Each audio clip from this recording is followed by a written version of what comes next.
केवल श्रृंगार करते हो, भक्ति इतनी है तो कोई स्तुति क्यों नहीं गाते, कोई श्लोक नहीं करते, कोई भजन नहीं करते? बोले मुझे नहीं आता, तो उसे सिखाया गया।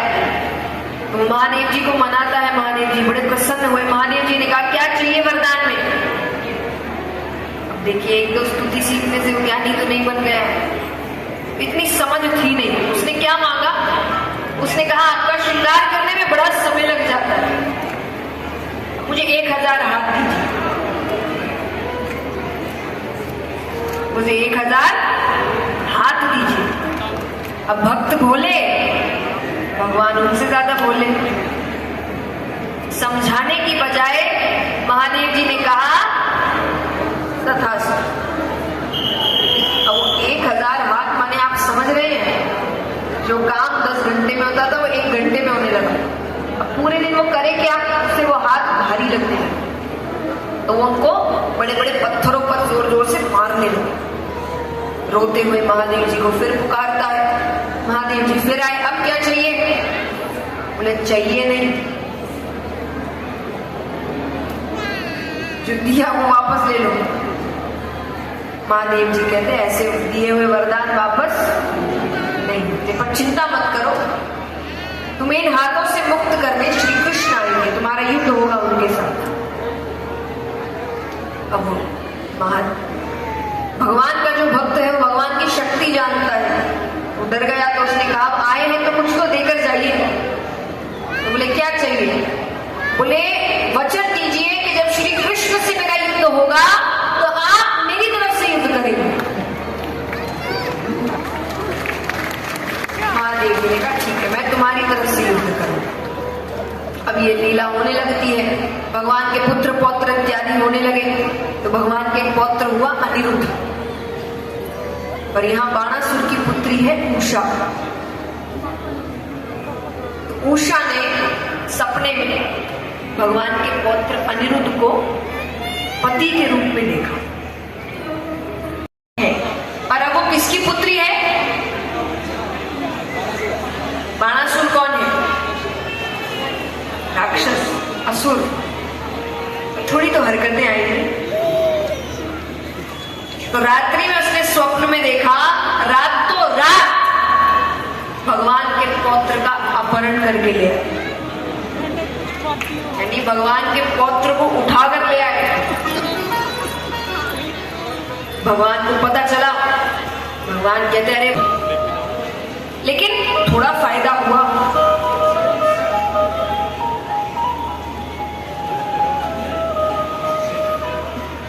बहुत ज्यादा प्रसन्न है इंद्रदेव हमसे।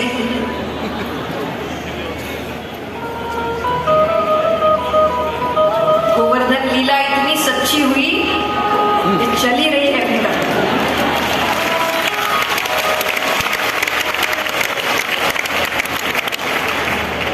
तो महाराज अब यहाँ पर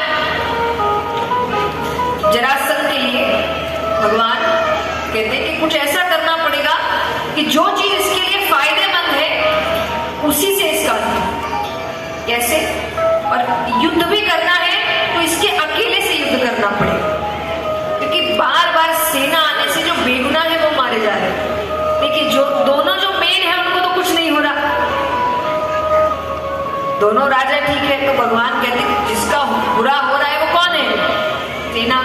तो भगवान अब ये अकेला तो आएगा नहीं, तो भगवान क्या करते हैं कि सुबह उठते ही स्नान इत्यादि करके दान करते हैं ब्राह्मणों को, सिर्फ ब्राह्मण। और दान भी कैसा? जो मांग लो, कोई मनाही नहीं, अगर उसकी बस की चीज है तो वो आपको दे। तो भगवान पांडवों के साथ जाते हैं, साधु का वेश बना, ब्राह्मणों का वेश बनाकर जाते हैं। उसके पास गए तो वो कुछ सामान देने लगा, तो भगवान कहते ये सब नहीं चाहिए। फिर बोले बताओ क्या चाहिए? बोले वचन चाहिए कि जो मांगेंगे वही दोगे, पीछे नहीं हटोगे।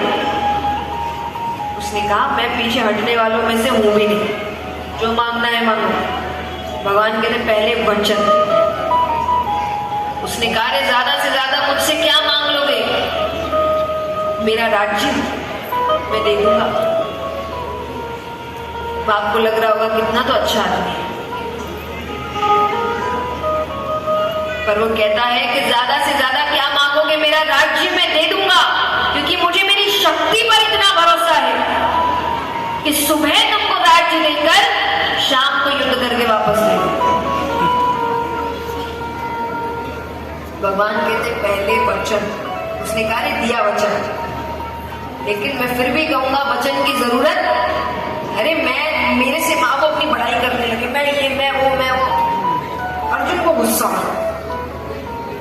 अर्जुन भगवान से बहुत प्रेम करते हैं और उनको ऐसा लगता है कि भगवान के सामने कोई अपनी तारीफ कर रहा है। उसको बड़ा क्रोध आ रहा है कि भगवान सुन क्यों रहे हैं इसकी। तो उसने क्रोध आपके लिए अच्छा बने बनाए काम को अगर कुछ खराब कर सकता है तो वो है आपका क्रोध। इसीलिए क्रोध से बचकर रहना चाहिए। अर्जुन यहां सब सही चल रहा था। अर्जुन ने कहा जितना कहा जाए उतना ही करो। अच्छा, अब जो कहा उसमें गलती नहीं है, पर ये जो हाथ दिखाया उसमें गलती कर। क्यों? भगवान ने 4 वर्ण बनाए। कौन कौन से? ब्राह्मण, क्षत्रिय, वैश्य, शूद्र। पहले सब अपने अपने काम करते थे। तो ब्राह्मणों का काम क्या था? शिक्षा देना। ये सब बाद में हुआ है जब गुरुकुल बंद हो गए, जब गुरुकुल तोड़ दिए गए, गुरुकुल बंद करा दिए गए, उसके बाद तो सबसे पहला काम ब्राह्मणों का था शिक्षा देना। इसीलिए उनका स्थान इतना ऊपर है, क्योंकि गुरु को सबसे ऊपर स्थान दिया गया है, जो आपको शिक्षा देते हैं। गुरु गोविंदो खड़े ताके लागू पांव, बलिहारी गुरु आपके गोविंद। इतना ऊंचा स्थान भगवान ने गुरु को दिया, इसीलिए ब्राह्मणों को स्थान ऊपर दिया गया। दूसरा स्थान क्षत्रिय, जो आपकी रक्षा करते हैं, राजा इत्यादि, जो पहले राजा होते थे, युद्ध लड़ते थे। तीसरा वैश्य, जो व्यापार का कार्य करते थे, धन इत्यादि संभालते थे। चौथा शूद्र, जो सेवा इत्यादि का कार्य करते थे। भगवान ने किसी को ऐसे ऊपर नीचे नहीं बनाया, भगवान ने अपना अपना काम दिया और उनके लिए वही काम सबसे अच्छा है। तो समय समय की बात है, ना अभी का समय खराब, ना पहले का समय खराब हर चीज हम करते हैं। भगवान ने कुछ भी खराब नहीं किया, हमने खराब किया। हमने जब अपना मन लगाया, अपनी बुद्धि लगाई, अपनी जलन लगाई, अपनी महत्वता लगाई, अपने आप को बड़ा बनाने की कोशिश की। देखिए, भगवान आपको बड़ा बनाए तो बहुत अच्छी बात है, जब आप खुद को बड़ा बनाने लगे तब गलत हो जाए, तो चीजें वहीं से खराब है। भगवान ने कुछ भी खराब नहीं, लेकिन जैसा मैंने कहा कि उस वक्त हर कोई अपना अपना काम करता था। तो ब्राह्मण युद्ध नहीं करते थे, क्षत्रिय शिक्षा नहीं देते थे, तो जो क्षत्रिय होते थे बाण चलाते थे। तो प्रत्यंचा जो चढ़ाते हैं उसके कारण हर क्षत्रिय के अंगूठे पर एक निशान होता है, वो सिर्फ क्षत्रियों के अंगूठे पर।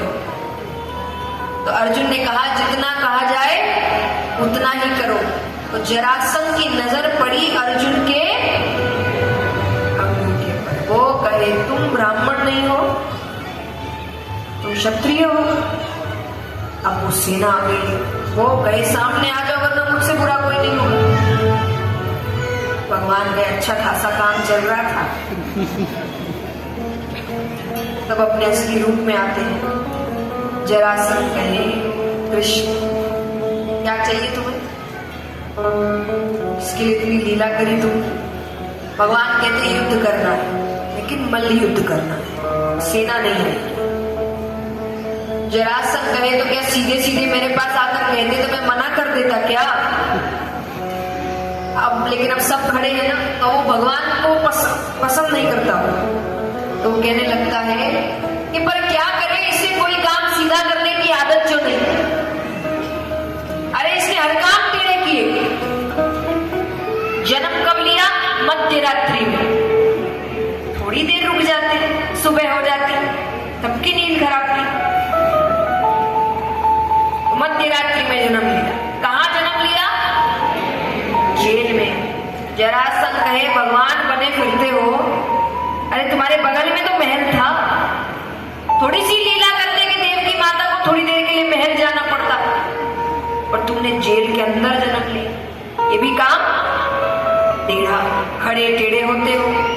टेढ़ा रखते हो, बंसी टेढ़ी रखते हो, काम टेढ़ा करते हो। अब वो बार बार कहे, अर्जुन ने पीछे से कहा, इसीलिए कहा जाता है टेढ़े आदमी के साथ नहीं लगना चाहिए।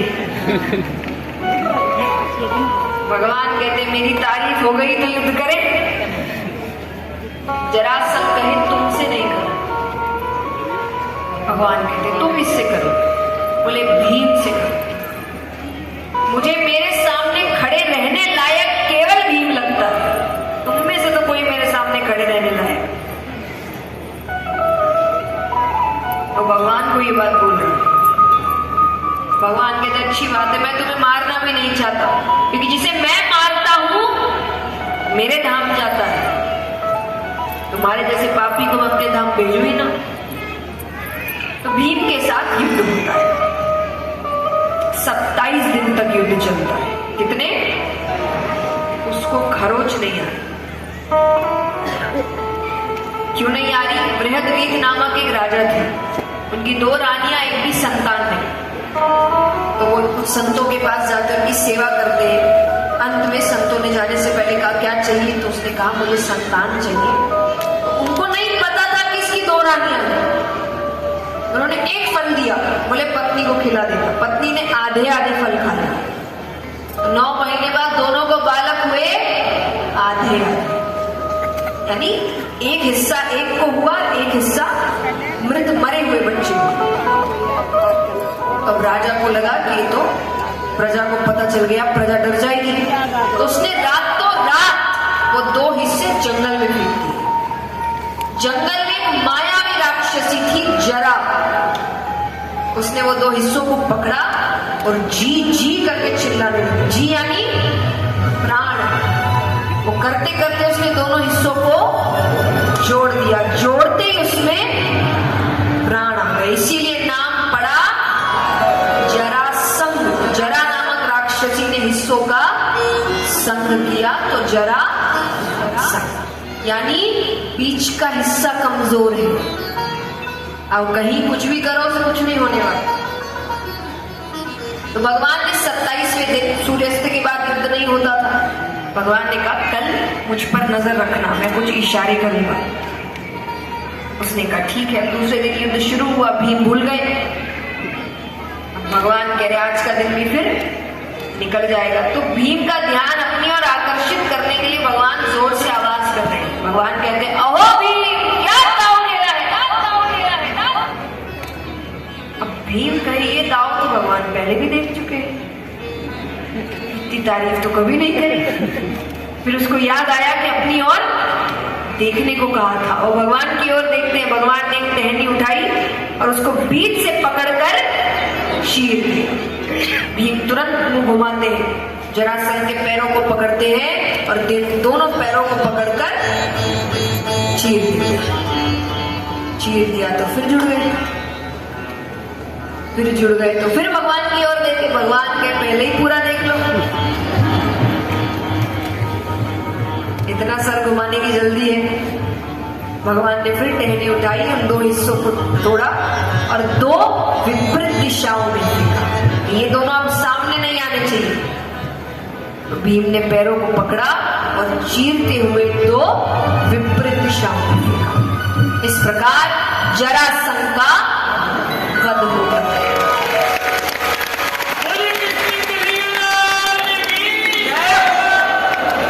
अब इस कहानी से हमें यही सीख मिलती है कि भगवान रास्ता हर वक्त दिखाते, हर किसी को दिखाते। एक बात कहते ना कि सबके अंदर भगवान है, इसका अर्थ क्या होता है कि आप कोई भी काम करिए, भगवान आपको एक बार आवाज देते हैं ये काम सही है कि गलत। खास करके जब व्यक्ति गलत करने जाता है, अंदर से एक आवाज आती, बड़ी हल्की सी, एकदम हल्की, ये गलत है, और उस पर संसार की आवाज आ जाती है, अरे आजकल तो चलता है, इतना कौन मानता है, अरे किसी। मैं एक बात हमेशा कहती हूं कि जरूरी नहीं जो काम हर कोई कर रहा है वो सही है। कि गलत काम करना ज्यादा लोग शुरू कर देंगे तो गलत काम सही नहीं हो जाएगा। यहाँ पर भगवान हर किसी को आवाज लगाते हैं, तो उस आवाज को सुनने की कोशिश करो। भगवान जो रास्ता दिखाए उस पर चलने की कोशिश करो, क्योंकि होना वही है। एक कहानी सुनाती हूँ आपको। कहानी मनगढ़ंत है, बनाई हुई है, सीख जरूरी है। तो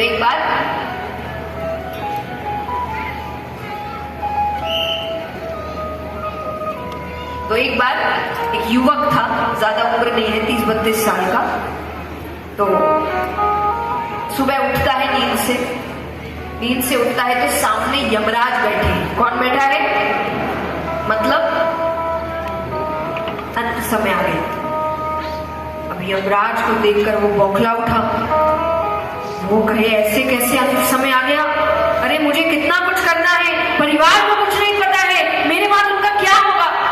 यमराज के मेरे को नहीं पता, जो लिस्ट निकली है उसमें तुम्हारा नाम है, इसलिए मैंने कहा कहानी मनगढ़ंत। ऐसे यमराज से बात नहीं कर सकते, तो आएंगे और लेकर चले जाएंगे। तो उसने कहा कि तो यमराज कहे जो लिस्ट निकली है उसमें तुम्हारा नाम, अब अपनी बुद्धि लगाना शुरू कर दिया। तो उसने कहा ठीक है, मुझे सुबह उठकर चाय पीने की आदत है, एक कप चाय पीकर चलते। यमराज ने कहा ठीक है। वो चाय बनाता है तो उसने यमराज के कप में नींद की दवा मिला। यमराज पीते हैं, सो जाते हैं। सो गए। उसने फिर वो लिस्ट निकाली, उसका सबसे पहला नाम था। तो उसने अपना नाम हटाकर उसको काफी ज्यादा समय मिल जाएगा सब कुछ काम करने का, क्योंकि देखिए समय तो कोई नहीं हटा सकता, पर उसको समय मिल जाएगा काफी। अब थोड़ी देर बाद यमराज उठे। यमराज कहते हैं चलो चलो देर हो जाएगी। उसने कहा हाँ चलिए, आपने सही कहा, आपका तो काम है लिस्ट के हिसाब से, जैसे नाम है वैसे चलते हैं। यमराज कहते हैं ठीक है। फिर यमराज लिस्ट निकालते हैं,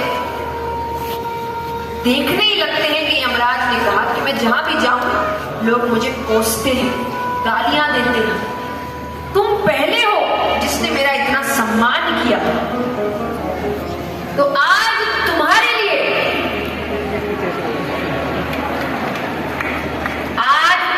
लिए मैं अपनी लिस्ट ऊपर से ना शुरू करके नीचे से शुरू।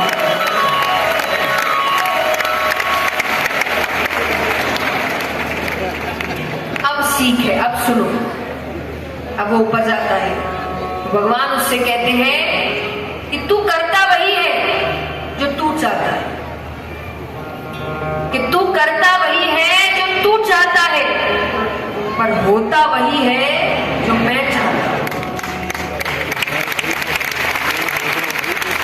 कि तू करता वही है जो तू चाहता है, पर होता वही है जो मैं चाहता हूं।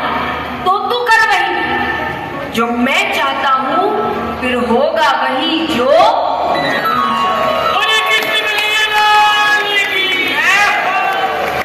इसीलिए कहते हैं भगवान के घर में देर है, देर नहीं। देर मतलब धैर्य रखना पड़ेगा, आपके हिसाब से नहीं होगा सब।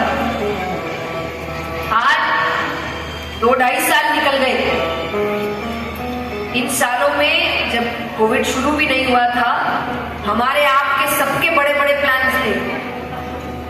किसी का अपनी जिंदगी को लेकर था, किसी का काम को लेकर था, किसी को शादी को लेकर था, और लग रहा था कि बस ये साल तो सब बैठे रह गए घर पे, सब काम खत्म। लेकिन क्या इसका मतलब है कि जब अब सब ठीक शुरू हो रहा है, कथाएं बंद हो चुकी थी, इसका मतलब है अब कथा हो नहीं रही, अब बैठे ना, अब आपको पता लग रहा है कि क्या हुआ था 2-2.5 साल पहले। सब साधारण रूप से बैठे। चीजें ठीक होने में समय लगता है। तो भगवान ये आपके लिए भी कहते हैं कि आपको जो चाहिए वो मिलेगा। नहीं मिलेगा ऐसा नहीं है, ये बात तो पक्की है, मिलेगा। बस अपना कर्म करो और धैर्य। ये नहीं कि मुझे अभी चाहिए तो अभी मिलना चाहिए, तो भगवान कहते तो घूम, वो तो नहीं मिलेगा। क्यों? क्योंकि भगवान आपका भला चाहता है। आपके लिए क्या कब सही है वो सिर्फ उसको पता है। आप जब तक उसको नहीं चाहिए तब तक आपको नहीं मिलेगा। तो इसीलिए भगवान कहते हैं मैं जो रास्ता दिखा रहा हूं उस रास्ते पर चल। भगवान ने गीता जी में अर्जुन से क्या कहा कि जो शुरू हो गया तुझे उसका अंत नहीं पता, मुझे तो जो शुरू नहीं हुआ उसका भी अंत पता है, तो मुझ में भरोसा रखो, युद्ध कर। भगवान पर भरोसा रखो और अपना काम करते, सब काम हो जाएंगे, जो चाहिए वो सब मिलेगा, चिंता मत। आइए कुछ सम्मान है और फिर आगे की कथा। भगवान जरासंध का वध भीम के द्वारा करवाते हैं। अब महाभारत के प्रसंग में पांडवों ने एक मायावी महल बनाया, कौरवों को भी निमंत्रण दिया। दुर्योधन को उस महल को समझने में थोड़ा समय लग गया, उन्हें ठोकर लगती है, वो गिर जाते हैं। द्रौपदी जी सामने से जा रही थी, उन्होंने मजाक में ही कहा, जैसा मैंने कहा मजाक माने जब दोनों हंस रहे हैं, किसी एक को तकलीफ हो रही है तो उसको मजाक नहीं बोलते। द्रौपदी जी ने कहा अंधे का पुत्र अंधा। उसी दिन महाभारत के युद्ध का बीज रोपण हो गया। द्रौपदी जी से बदला लेने के लिए धृतक्रीड़ा का खेल करते हैं, पांडव सब कुछ हार जाते हैं। अंत में उन्होंने कहा कुछ भी दाव लगाने को नहीं। कौरव कहते हैं अभी तो द्रौपदी बची। द्रौपदी जी को बीच सभा में लाया जाता है। दुर्योधन ने कहा इसे निर्वस्त्र किया जाए, साड़ी खींचने लगते हैं। वो सबसे प्रार्थना करते हैं। भीष्म पितामह बैठे हैं, द्रोणाचार्य बैठे हैं, धृतराष्ट्र बैठा है, कोई सहायता नहीं करता।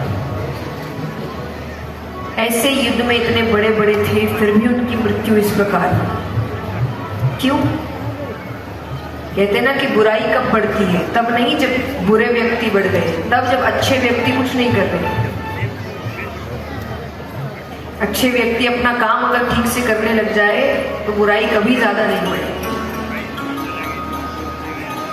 वो सब बैठे हैं, कोई मदद नहीं कर रहा है।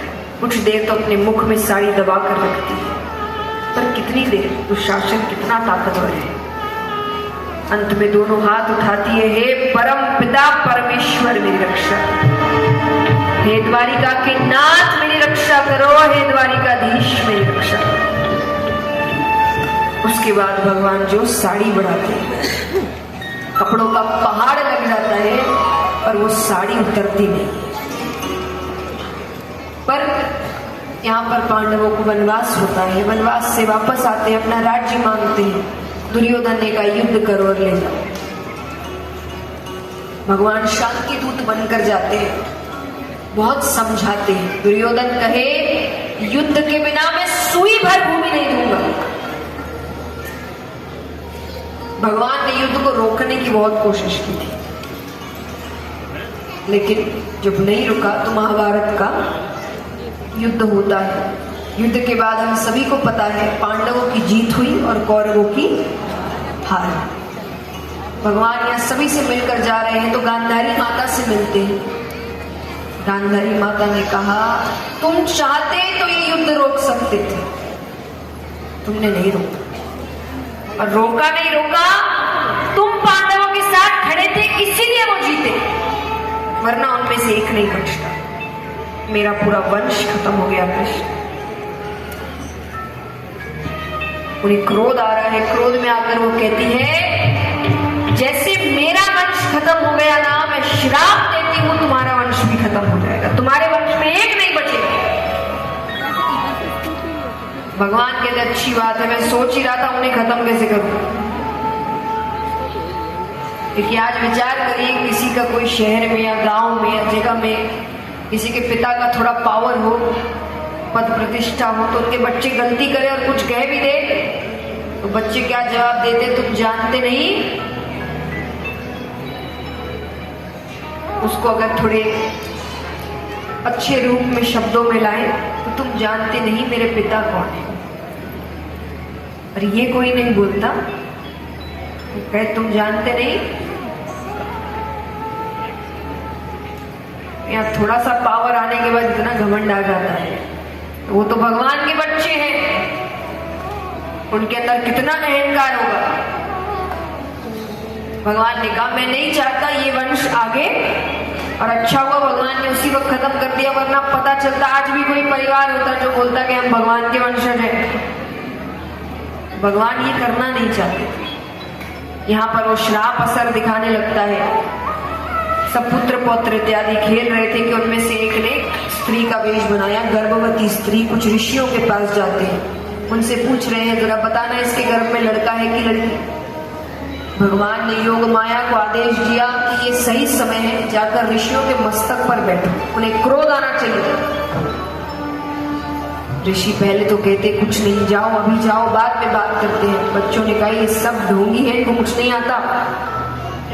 योग माया मस्तक पर बैठती है, बैठते उन्हें क्रोध आता है। वो कहते हैं जिस स्त्री का वेश बनाया है ना, उसी गर्भ की जगह एक लोहे का मुसल निकले, और हम श्राप देते हैं कि वो लोहे का मुसल तुम्हारे पूरे वंश को खत्म करे। अब यहाँ पर बच्चे पेड़ के पीछे जाकर कपड़े हटाते हैं तो सच में वहां एक लोहे का मुसल निकलता है।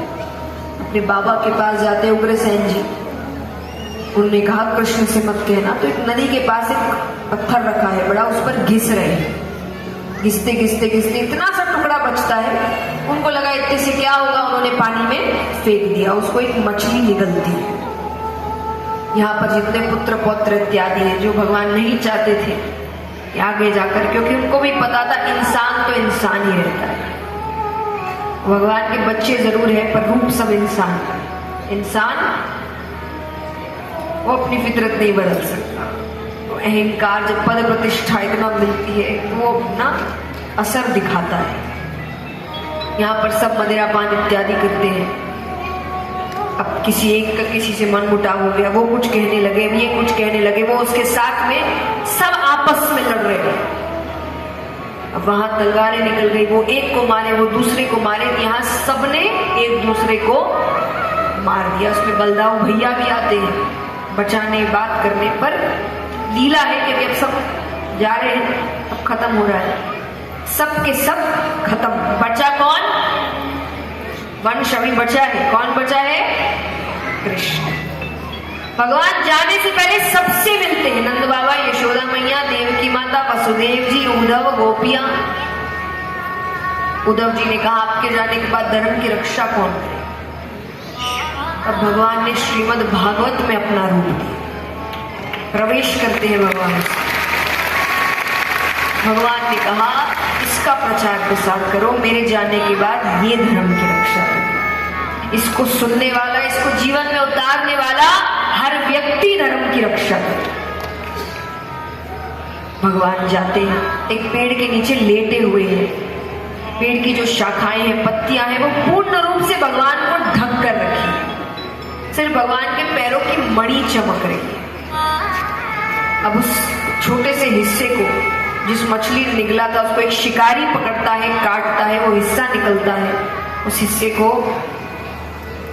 वो अपने तीर के आगे लगाता है, वही शिकारी सामने से जा रहा है। अब भगवान के पैरों की मणि चमक रही है, उसको लगा हिरण की आंख है, उसने वही तीर निकाला। वो तीर सीधा जाकर भगवान के पैरों पर लगता है। लीला है, तीर के लगने की वजह से मृत्यु होती है। भगवान उठते हैं, सब देवी देवता आते हैं उनको लेने।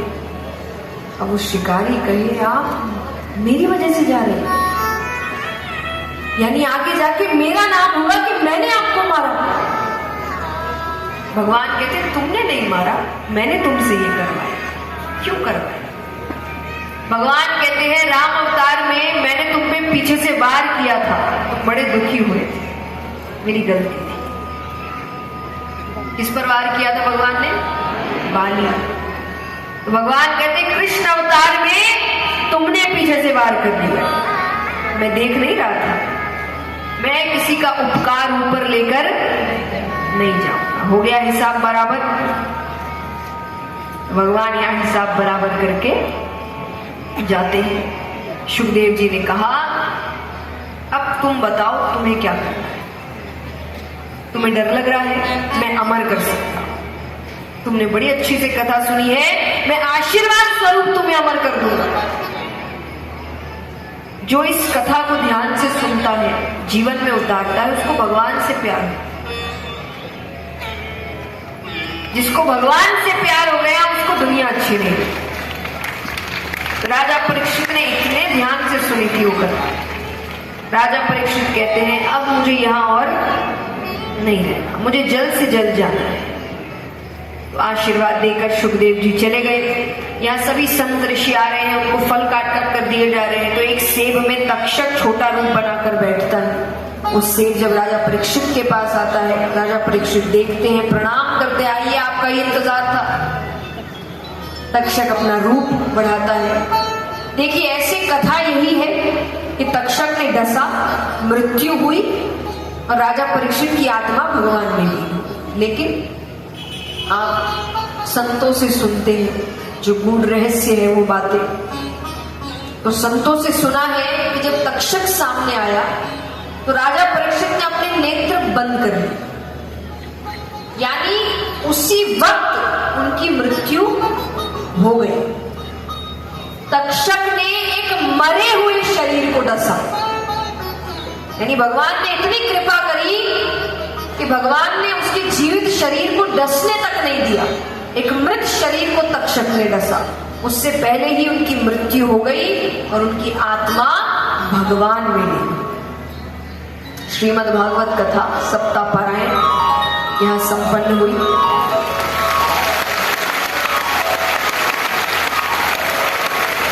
बोली कृष्ण कन्हैया लाल की, सावरिया सेठ की, भक्तवत्सल भगवान की, श्री सुखदेव मुनि महाराज की, श्रीमद् भागवत महापुराण की। आइए सभी विराम दिवस की आरती कर जाए। जल्द वापस मिलेंगे आपसे, ठाकुर जी की कृपा। और जोरदार तालियां मैं वापस कहूंगी पूरे मंडल के भक्तों के लिए। ये सच में अभी तक तो देखिए हम ठाकुर जी के जितने भक्त आ रहे उसके लिए कह रहे थे कि भाई रेवाड़ी में ऐसी कथा कभी नहीं हुई, कभी नहीं हुई। पर देखिए भक्त तो बहुत जगह आते हैं या संख्या भी बहुत होती है, पर ऐसी कथा शायद ही कहीं होती होगी।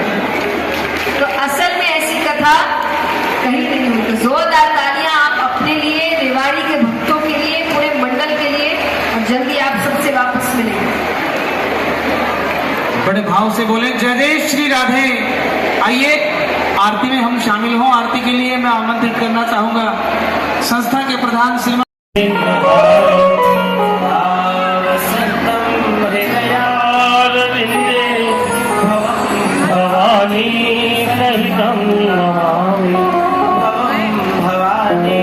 सहितं नमामि। श्री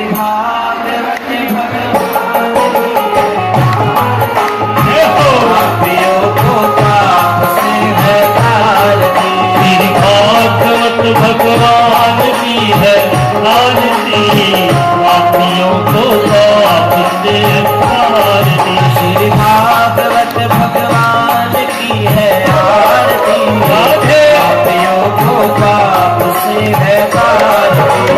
भागवत भगवान की है आरती, पापियों को पाप से है आरती।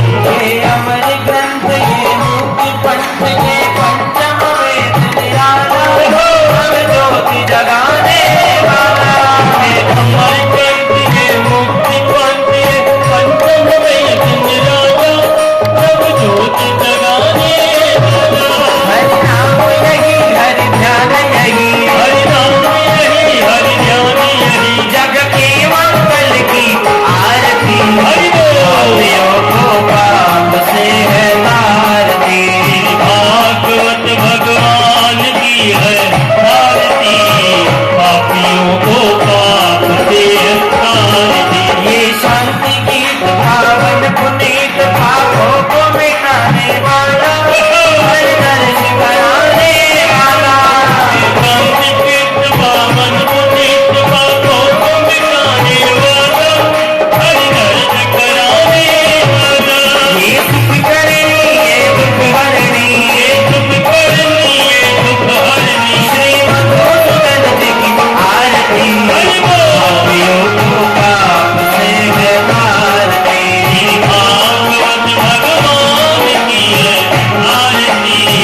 यो हो शांतिरंतरिजगुम शांति पृथ्वी शांतिराप शांतिरोपदय शांति वनस्पत शांतिर्विश्वे देवा शांति ब्रह्म शांति सर्वगुम शांति शांतिरेव शांति सामा शांतिरेधि अच्छा नीरगा साफ गया शरीरगा नीरगा साफ गया शरीरगा चित्रगा सामने ऊपर विस्तरगा चित्रगा सामने ऊपर विस्तरगा चंद्रगा सामने ऊपर चंद्रगा चंद्रगा सामने ऊपर चंद्रगा भागीरा पानी का हरि ओम जगेन जगमय जंत देवतानि धर्माणि सजमान्य संदेहनाकं महिमानः सचंद्र यत्र पूर्वे साध्याः शांति देवा सेवंतिका बकुल चंपक पाटलागे पुन्ना गजात करवीर साल पुष्पे बिल्ल प्रभाव तुलसी दल मंजरी भी काम्बोजयामि जगदि स्वर में प्रसीदा नाना सुगंध पुष्पाणि कालो ध्वनि च पुष्पांजलिर्मया दत्तं गृहाणां परमेश्वर मंत्र पुष्पाणि समर्पयामि नमः। बोले कृष्ण कन्हैया लाल की, बोले श्रीमद् भागवत महापुराण की। मंच पर आए हुए सभी भक्तों से अनुरोध है कृपया मंच की व्यवस्था बनाए रखें। सभी भक्तजन कृपा करके मंच को जल्दी से खाली कर दें।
करते हैं हम हमारे सभी इच्छुक यजमानों का, जिन्होंने हमें योगदान दे करके इस कथा को सुचारू रूप से चलाने के लिए तन मन धन से जो हमें उद्गार दिए हैं, जो दान दिया है, हम उन सभी का बहुत बहुत आभारी हैं, सभी का बहुत बहुत धन्यवाद करते हैं। कल भंडारा होगा, भंडारे के तुरंत बाद कलश वितरण होगा। कलश वितरण के लिए आप अपनी पर्ची अवश्य लेकर के आएंगे। बिना कूपन के जो आपको कूपन दिया है, उस कूपन के आपको कलश देने में हमें समर्थ होंगे। कृपया अपना कूपन